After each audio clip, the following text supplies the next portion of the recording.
Good morning students.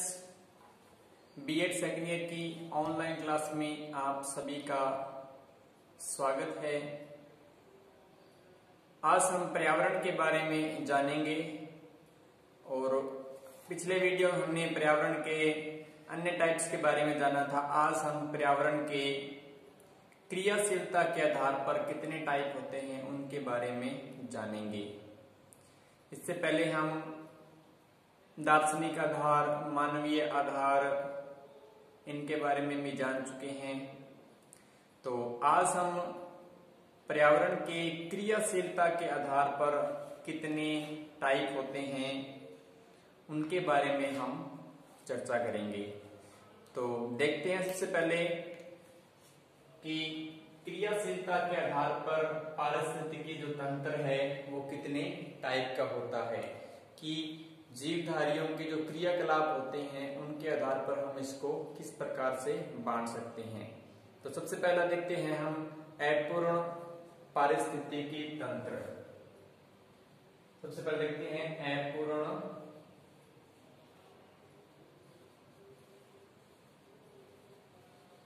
पारिस्थितिकी तंत्र। अपूर्ण पारिस्थितिकी तंत्र। अपूर्ण पारिस्थितिकी तंत्र में प्राय हम उन सभी जीवधारियों को रखते हैं, पारिस्थितिक तंत्र के हम उन सभी घटकों को रखते हैं जैसे अजैविक पदार्थ, अजैविक पदार्थ, जीवधारी,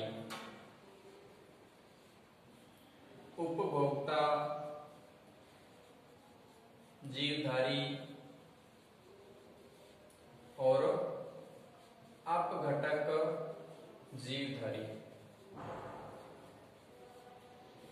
इन सभी को हम इस अपूर्ण पारिस्थितिकी तंत्र में रखते हैं।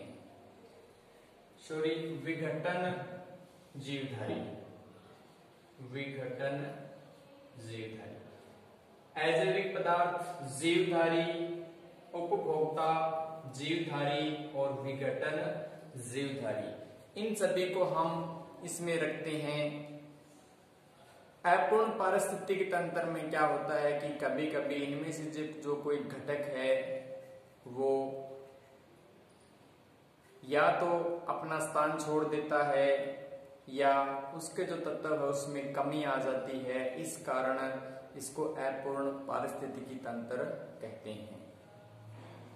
कई बार क्या होता है कि पारिस्थितिकी तंत्र है उसको पूरी तरह से संतुलन में चलाने के लिए इन सभी घटकों की आवश्यकता होती है। इनके बारे में हम जो अजैविक पदार्थ है, जीवधारी, उपभोक्ता जीवधारी और विघटन जीवधारी है, इनके बारे में हम आगे विस्तार से जानेंगे कि ये क्या होते हैं और इनमें किन किन जीवधारियों को शामिल किया जाता है। तो एक बार तो हम देखते हैं क्रियाशीलता के आधार पर जो पारिस्थितिक तंत्र उसके कितने टाइप होते हैं। तो अपूर्ण पारिस्थितिक तंत्र आप जान चुके होंगे कि जिसमें कोई न कोई जो अपघटक होता है वो अपना स्थान छोड़ देता है या उसकी कमी होती है। इस कारण इसको अपूर्ण पारिस्थितिकी तंत्र कहते हैं। इसी कड़ी में जो दूसरा पारिस्थितिकी तंत्र होता है, जो दूसरा पारिस्थितिकी तंत्र उसको समय समर्थ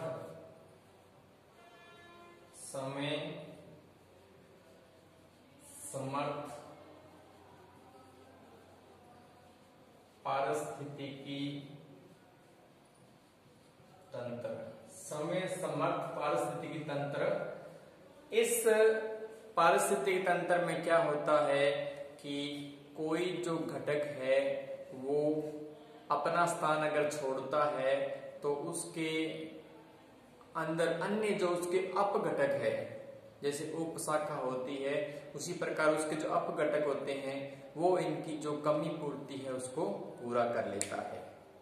या फिर कोई भी जैसे घटक है, जीवधारी घटक है, इनमें से किसी भी पारिस्थितिकी तंत्र के इन किसी भी घटकों में अगर कमी आती है, परिवर्तन होता है, तो उसको जो परिवर्तन है, उसकी कमी है, वो अन्य घटक पूरे कर लेते हैं।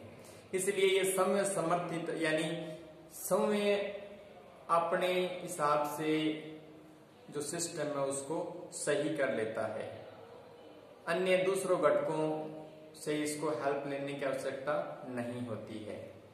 इसी कड़ी में हम देखते हैं जो तीसरा है वो है विकृत पारिस्थितिकी तंत्र। विकृत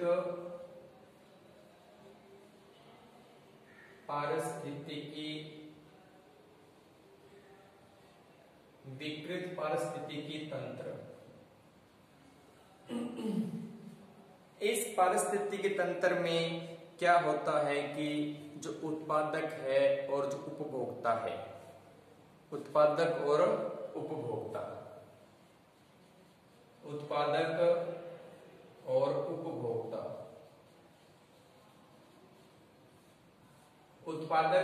उत्पादक वो होते हैं जैसे पादप है, वनस्पति है, जीवधारी है, ये सभी अपना जो भोजन है वो समय बनाते हैं, तो वो उत्पादक की श्रेणी में आते हैं।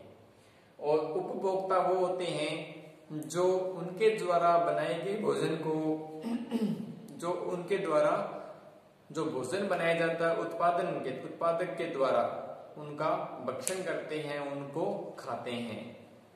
तो आगे चर्चा करेंगे इनके बारे में हम, उत्पादक और उपभोक्ता, और विस्तार से चर्चा करेंगे कि क्या होते हैं।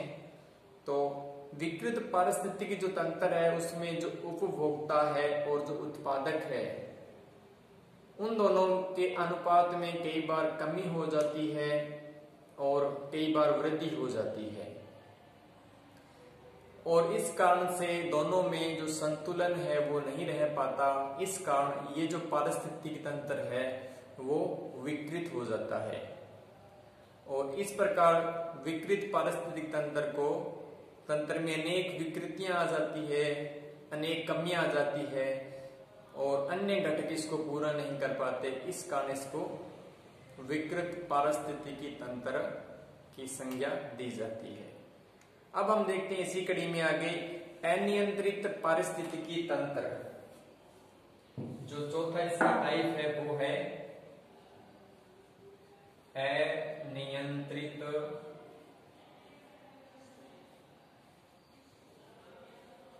पारिस्थितिकी तंत्र। अनियंत्रित पारिस्थितिकी तंत्र, इस प्रकार के तंत्र में मनुष्य को, इस प्रकार की जो पारिस्थितिकी तंत्र इसमें मनुष्य को शामिल किया जाता है कि कई बार जो मनुष्य है वो पारिस्थितिकी तंत्र को इतना खराब कर देता है कि वो चीज उसके नियंत्रण से बाहर हो जाती है। जिस प्रकार से आज हम देखते हैं कि वनों की जो कटाई है वो अंधाधुंध तरीके से हो रही है, पेड़ों को लगाने की जो मात्रा है वो कम हो रही है। तो इस प्रकार से जब कभी भी हमें बाढ़ का सामना करना पड़ता होता है, मौसमी आपदाएं हैं उनका सामना करना पड़ता होता है, तो ये चीजें सभी मनुष्य के नियंत्रण में नहीं रह पाती। अगर वनों का कटाव, वनों को जो कटाई है वो कम की जाए, अधिक से अधिक वृक्षारोपण किया जाए, तो हम बाढ़ को कुछ हद तक रोक सकते हैं। मिट्टी की अपर्दन की जो समस्या है उसको भी हम कम कर सकते हैं।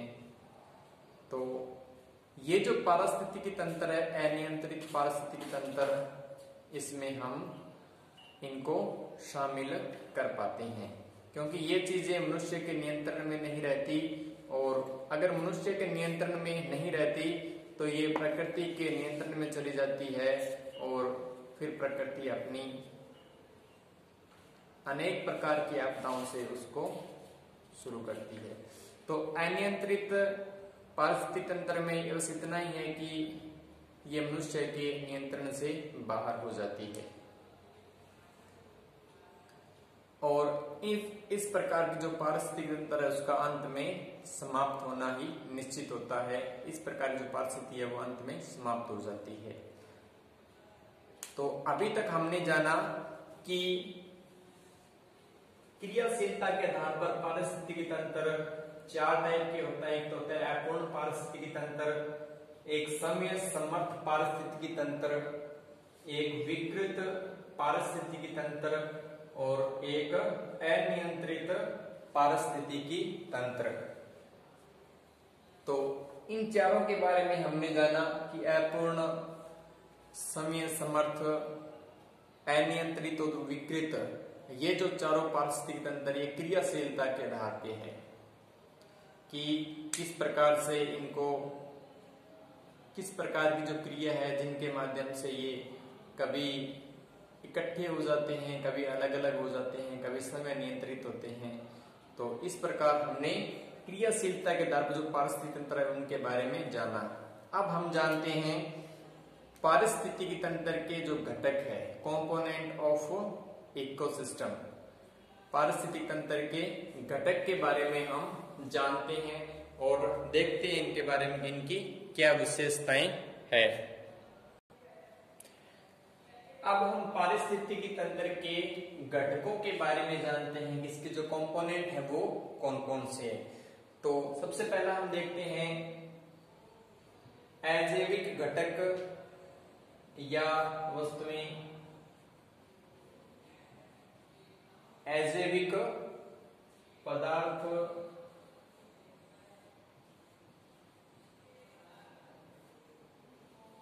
या वस्तुएं।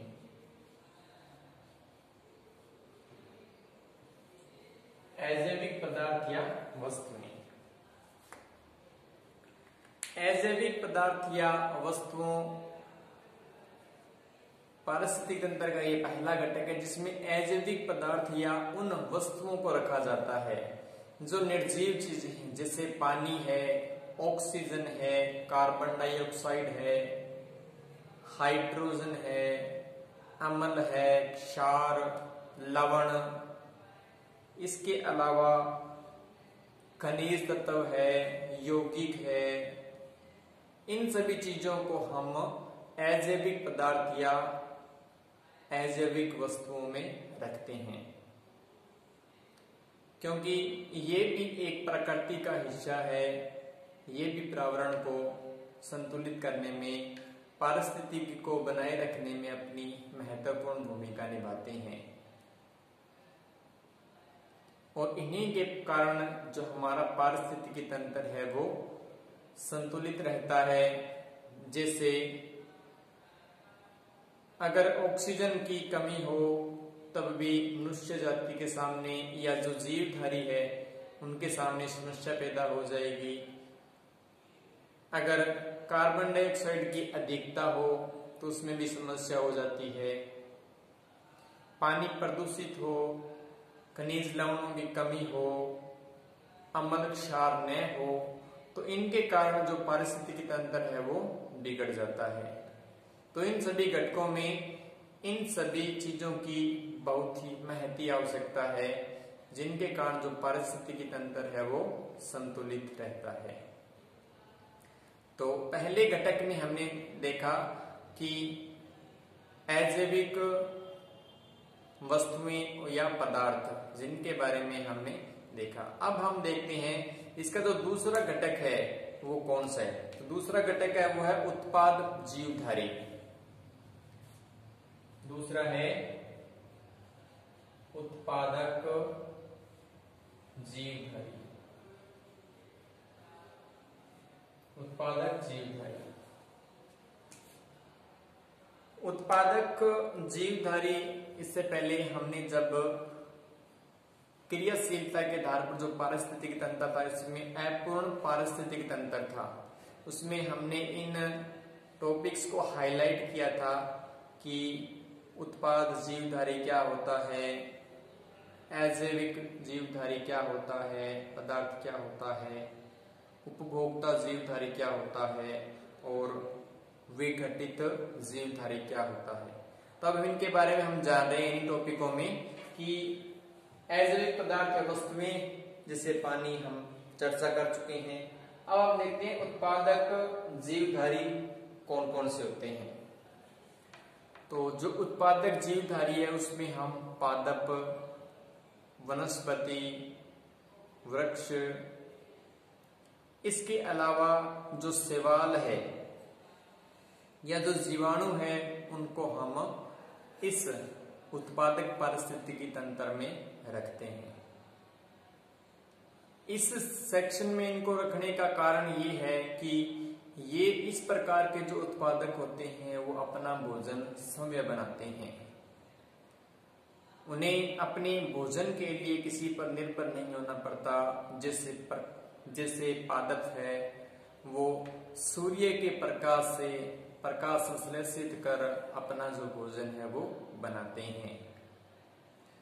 विषाणु या जीवाणु है ये पर्यावरण से ही इनका निर्माण होता है, और जो वनस्पतियां हैं वो भी अपना भोजन प्रकाश के माध्यम से, जलवायु के माध्यम से बनाती है। उन्हें अपने भोजन के लिए किसी पर निर्भर नहीं होना पड़ता। तो इस सेक्शन में हम उत्पादक प्रोडक्शन को भी शामिल करते हैं, क्योंकि ये उत्पादक हैं और ये किसी पर निर्भर नहीं होते। अब हम देखते हैं इसका अगला टाइप जो है उपभोक्ता जीवधारी। इसका जो तीसरा टाइप है वो है उपभोक्ता जीवधारी।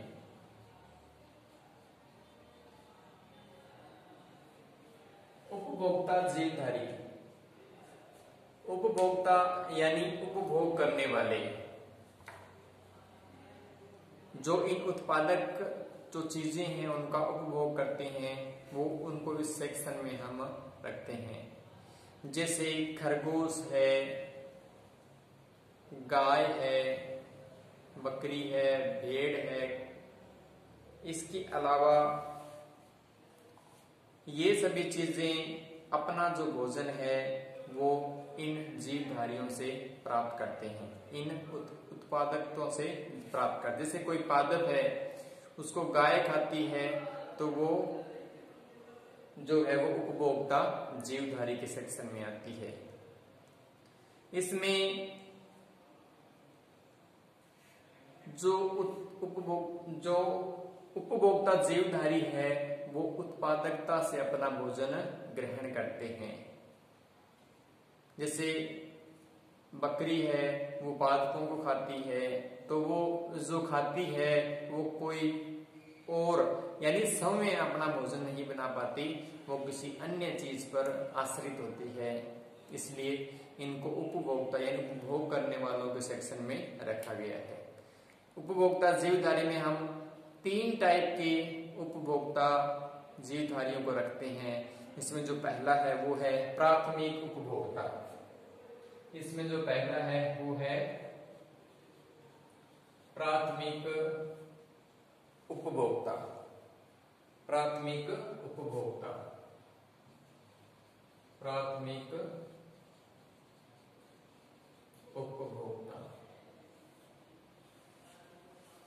प्राथमिक उपभोक्ता वो होते हैं जो सबसे पहले भोजन को ग्रहण करते हैं। जैसे गाय, बकरी, मैंने अभी आपके सामने बताया था, गाय, बकरी, भेड़ जो भी है ये सबसे शाकाहारी होते हैं और कंदमूल, साग, सब्जियां, इसके अलावा पादप, घास फूस, इनसे अपना भोजन बनाते हैं और प्रकृति को संतुलित रखने में अपनी भूमिका अदा करते हैं। इसी प्रकार दूसरे टाइप के द्वितीय उपभोक्ता में हम द्वितीय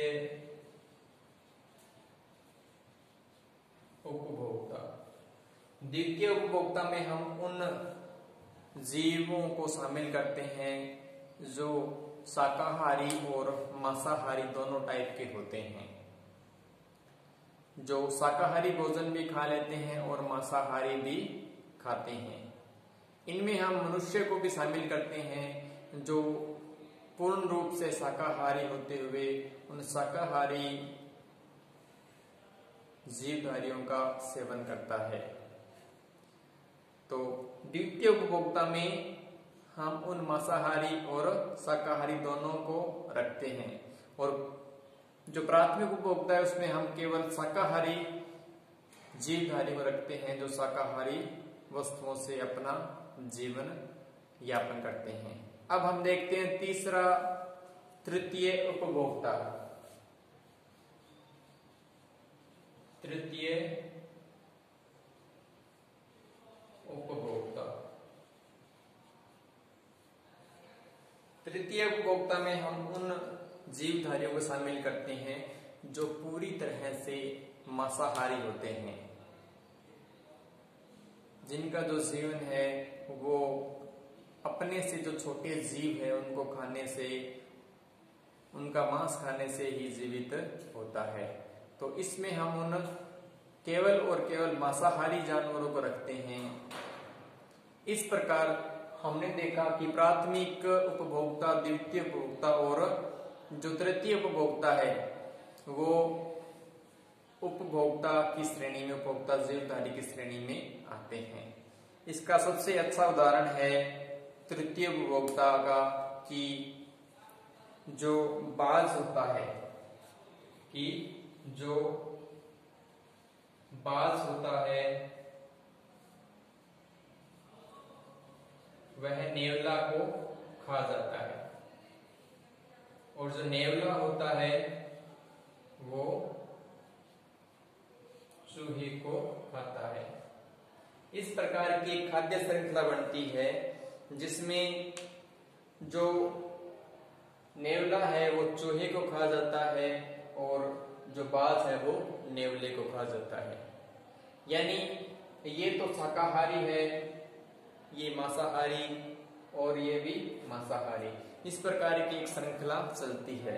अगर आगे हम देखा जाए तो इससे आगे जो चूहा है वो अन्य चीज यानी उत्पादक चीजों का सेवन करता है। तो इस प्रकार ये खाद्य श्रृंखला चलती है, और इसी खाद्य श्रृंखला के अनुसार जो हमारी पारिस्थितिकी है उसका संतुलन बना रहता है। यदि जो मांसाहारी जीव है वो मृत जानवरों को नहीं खाएंगे तो जो प्रकृति है वो प्रदूषित हो जाएगी, और ये एक दूसरे की श्रृंखला को अगर नहीं चलाते हैं तो जो हमारा जो वातावरण है, हमारे जो पारिस्थितिकी तंत्र है वो अनियंत्रित हो जाएगी, उसमें विघटन पैदा हो जाएंगे जिनकी वजह से सारा का सारा जो सिस्टम है वो पूरी तरह से खराब हो जाएगा। इस श्रृंखला में देखा जाता है कि जो अपने से जो बड़ा जीव है वो अपने से जो छोटे जीव है उनको खा जाता है, उनका सेवन करता है और उसी पर आश्रित रहता है। अब हम देखते हैं इसका अंतिम विघटन जीवधारी। इसका जो चौथा टाइप है वो है विघटन जीवधारी। विघटन जीवधारी, विघटन जीवधारी में हम उन जीवाणुओं और उन जो कवक है उनको शामिल करते हैं जो पारिस्थितिकी तंत्र को चलाने में अपनी भूमिका अदा करते हैं, क्योंकि ये संपूर्ण चक्र को एक गति प्रदान करते हैं और इन्हीं के माध्यम से जो पारिस्थितिकी है वो नियंत्रित रहती है। जैसे हम देखते हैं कि हर एक वस्तु में शैवाल और कवक पाए जाते हैं, उन्हीं के कारण अम्ल, क्षार, इन सभी चीजों का निर्माण होता है। ये भी उत्पादक की श्रेणी में आते हैं जो अपना भोजन स्वयं बनाते हैं, किसी दूसरे पर आश्रित नहीं होते हैं। इस प्रकार हमने पारिस्थितिकी तंत्र के जो घटक है उनके बारे में जाना और देखा कि किस किस प्रकार से जो पारिस्थितिकी तंत्र है वह अपने साथ उपभोक्ताओं को शामिल करता है, जैसे अजैविक पदार्थ उत्पादक उपभोक्ता और विघटन, ये सभी पारिस्थितिक तंत्र को बनाए रखते हैं और इसको संतुलित करने में भी भूमिका अदा करते हैं। अब हम अगले वीडियो में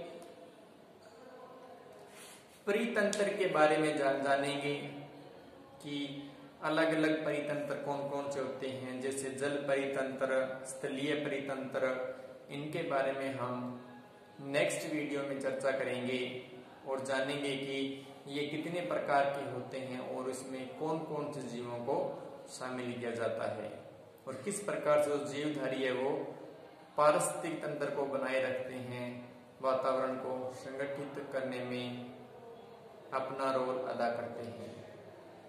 तो तब तक आप घर में रहें, सुरक्षित रहें और पढ़ते रहें। धन्यवाद।